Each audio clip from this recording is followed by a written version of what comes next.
Hi, my name is Damon and I wanted to talk real quickly about the Food for Patriots 72-hour food kits. Listen, we live in an uncertain world full of uncertainties, and the only thing is that is certain is it's up to you to take care of yourself and your family. Having some of these food kits on hand is a great prep to have as a backup. You have life insurance, you have home insurance, you have auto insurance. Why not have some food prep insurance? These are delicious meals. They're great for hiking, fishing, camping, but more importantly, in an uncertain world, it's good to have the certainty of having some backup food for you and your family.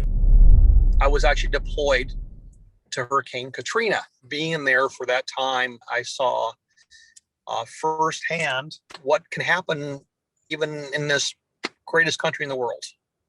That if the resources break down, if things fall apart, it is really possible to be completely and utterly on your own. Nobody will take care of you better than yourself, and people need to really stand up and realize, hey, I better have some emergency food, because if you don't and we break down, there may not be any help coming for 7 days, 10 days, longer.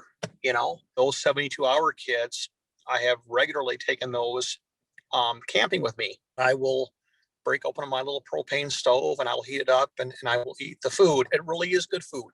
I have not had anything that I've been disappointed with.